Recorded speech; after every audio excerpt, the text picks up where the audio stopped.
Hello and welcome to Chesapeake News. I'm Mackenzie Isaacs. And I'm Wesley Lewis. When conflicts overseas rising, gas and oil prices are too. This is the 10th week in a row that the price of fuel has increased. With prices already rising, the invasion of Ukraine by Russia, one of the world's largest energy-producing countries, has been responsible for the most recent spike. The average price rose 49 cents per gallon from a week ago, according to Gas Buddy.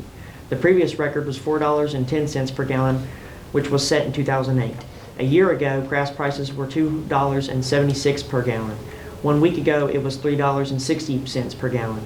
Some say we are on our way to $5 a gallon. Most Americans are feeling the pain of this rise, and some see no end in sight.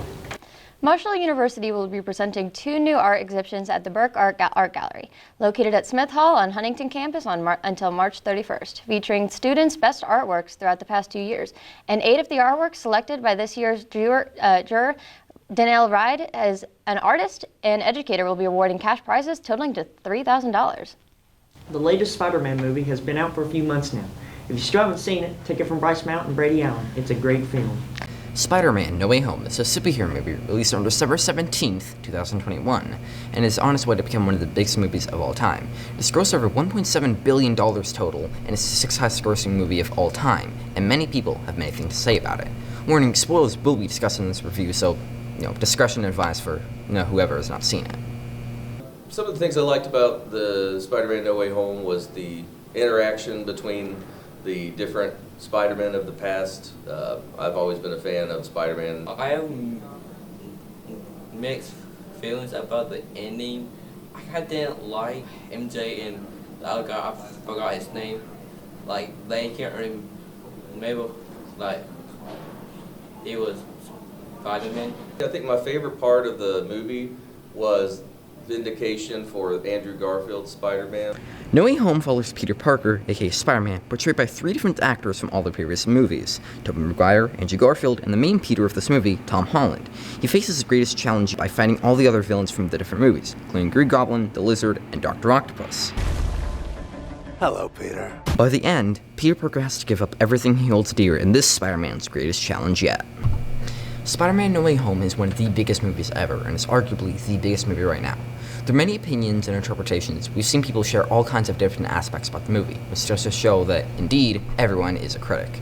Brady Allen, Chesapeake News. And now with the review on our rapper Cordae's latest album, we have Braden Least and Logan Diamond. Upcoming rapper Cordae dropped his new LP From a Bird's Eye View last month.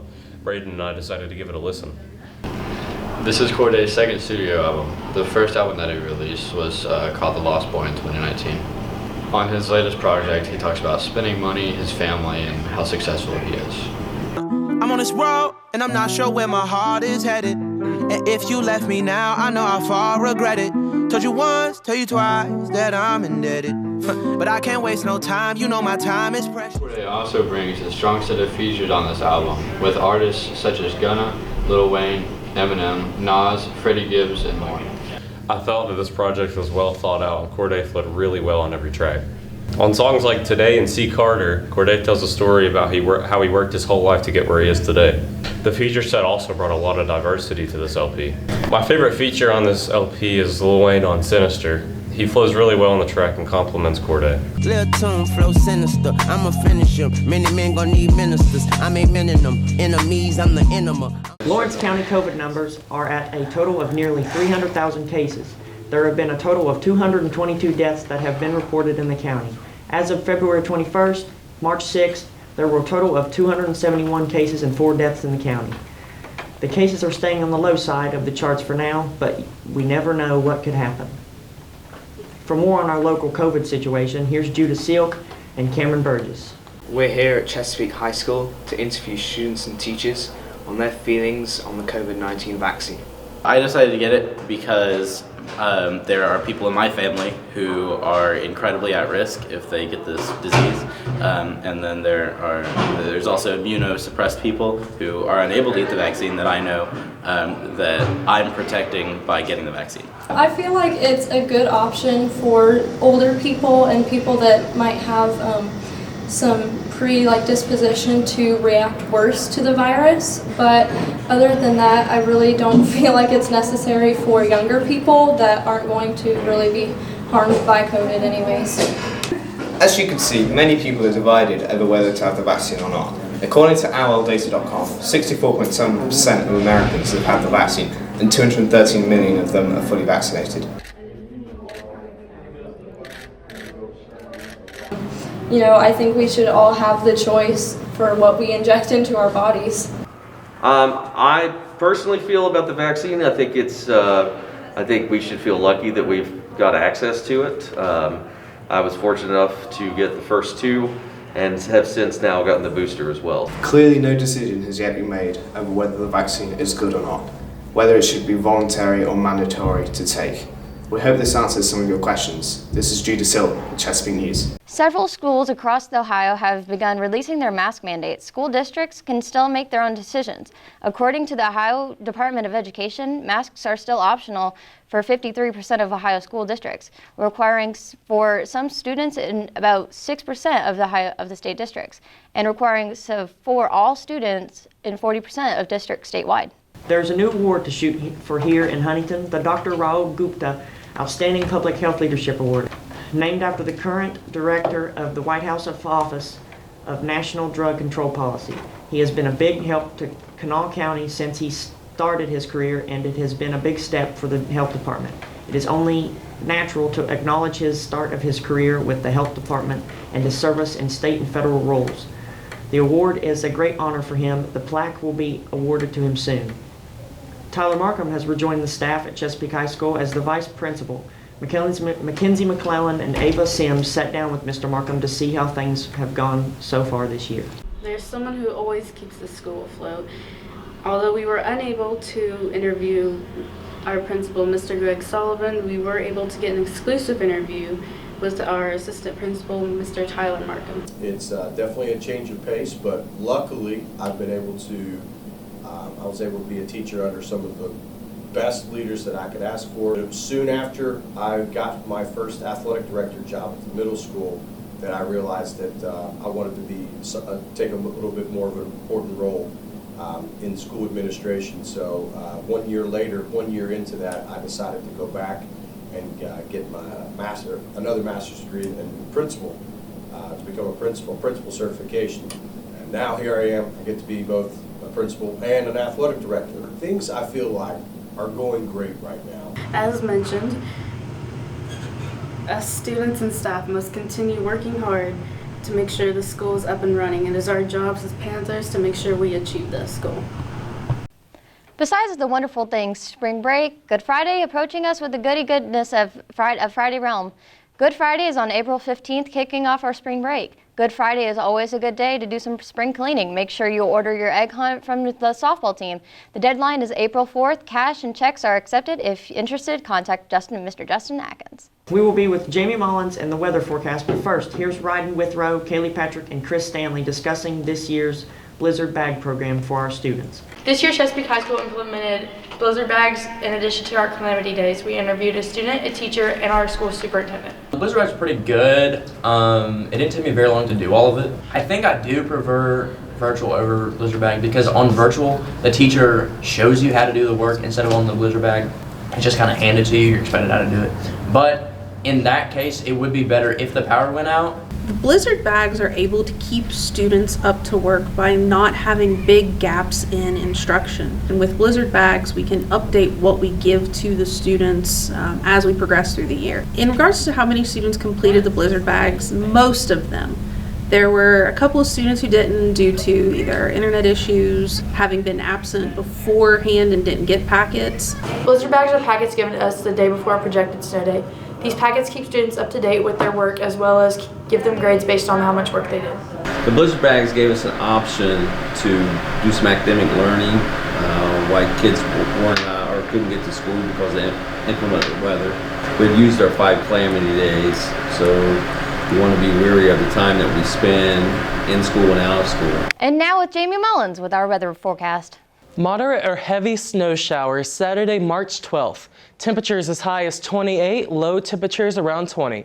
Probability of precipitation 86%. Partly cloudy, Sunday, temperatures as high as 48, low temperature around 19. Wind out of the southwest 14 miles per hour. Partly cloudy, Monday, temperatures as high as 56, low temperature around 33. Patchy rain, possibly Tuesday, temperatures as high as 45, low temperature around 37. Chance of rain, 87%. Wind out of the west, 12 miles per hour. Sunny Wednesday, temperatures as high as 62, low temperature around 33. Sunny Thursday, temperatures as high as 74, low temperature around 45. Sunny Friday, temperatures as high as 75, low temperature around 52. Moderate rain Saturday, temperatures as high as 65, low temperature around 53. Chance of rain 88%. Patchy rain possibly Sunday, temperatures as high as 47, low temperature around 42. Chance of rain 78%. Cloudy Monday, temperature as high as 46, low temperature around 36. And for the rest of March, we are expecting spring-like temperatures in the 60s. And now on to sports with Kaylee Patrick. Nick Burns of Chesapeake High School has excelled this wrestling season. Last week he placed second in the Ohio District Tournament, qualifying him to wrestle in the state tournament this Friday. He will compete against the top-tier wrestlers in the heavyweight division for a chance to win the state championship. The competition will span across 3 days in the Schottenstein Center in Columbus. On the evening of February 18, 2022, 4 local high school teams won their games. It was a great evening for the Panthers, Vikings, Dragons, as well as the Pointers. The Chesapeake Panthers took on the Ironton Fighting Tigers at Chesapeake High School. The Panthers won 76-63. Next, the Sims Valley Vikings took on the Manchester Greyhounds at Sims Valley High School. The Vikings took an early lead in the game and won 72-26. The South Point Pointers took on the Portsmouth Trojans at a neutral site, seeing as this was a tournament game as well as the 3 other games this night. The Trojans fell to the Pointers with a final score of 66-56. Lastly, we end the night with the Fairland Dragons, who played the Portsmouth West Senators at the neutral site. The Senators fell short to the Dragons, winning 60-49. It was a great evening for Lawrence County sports. Speaking of basketball, here's our Mackenzie Isaacs and Wesley Lewis reporting on the girls' basketball team. With basketball season coming to an end and a lot of the senior players leaving, it opens up a lot more spaces for newer players next year. So with that in mind, let's interview some of the seniors and other teammates and even the coach to see how this year's season has been. I think this year has been a good experience starting varsity as a freshman and playing with people I've never played before. It's really good getting to know how they play and how I can adjust to how they like the ball and where I can put it in their hands. I thought that the girls that played this year played hard. We were obviously undersized in many games, but they worked hard, played hard, came up short in several close games, but I think overall it was a good season, just not from a win-loss standpoint. We're excited about the girls we have coming back. We only lose 2 seniors, Candace Pauly and Jessica Dillon, so we got a lot of experience coming back. So we're really excited about the future, and we hope next year we're able to win some more games. I remember the friendships I made and the bonds I made with my coaches. It's been a great 4 years. I'm a senior now, and I really appreciate the friendships I really made on the team, and it's been fun winning with the people that I love. Senior night was really fun with them, and I love that after the season we still are going to make plans and hang out like I love them, and I'm going to miss them next year. You heard it here, folks. If you want to play for Chesapeake High School, sign up and become a Lady Panther. This is Wesley Lewis signing off for Chesapeake High School News. Great job, and back to you guys. This year's prom is on April 30th at the Keith Albee in Huntington, West Virginia. The theme is an old Hollywood Oscar party. Prom-aid starts at 7:30 p.m. and the dance starts at 8:30 p.m. and ends at 11 p.m. Tickets prices are $20 per person. If you want to buy a t-shirt, it is $30. For more on this year's prom, here's Garrett Napier and Emily Bellamy. This year, Chesapeake High School is hosting a prom at the Keith Albee in Old Hollywood Oscar. Doors open at 7 p.m. and it starts at 8 and it's at 11. What goes into making prom with the prom committee is that it takes a lot of hard work. So you have to have a lot of hardworking juniors, and you have to also fundraise, and you have to support and do hard work. My expectations for prom this year is that it is a really good turnout because we're having it in a completely different place, and I'm hoping that it is a big prom and everyone just gets to have fun because it's in a completely different location this year. Because I want our proms to be so special, I usually, along with the prom committee, and I have a great one this year, We start 6 months in advance usually. I start selling candy actually when school starts. So that's when we start raising money for it. I do try to make everything and not buy prefabbed things so that I can save money. But it is a long, hard haul to try to get all this done. Chesapeake Prom is having high school at Keith Alley. The prom theme is an old Hollywood Oscar party. Prom starts at 8:30 and ends at 11. This is Emily Bellamy, Chesapeake. 27 years ago, Jan Rader became the first female Huntington fire chief. She has been a key player in the fight against drugs in Huntington, and this has brought her national recognition. She has recently retired in early 2022, but this isn't the end for her. She's planning to become director of the Mayor's Council in Public Health and Drug Control Policy. To finish things off today, we would like to wish Kim Day happy retirement.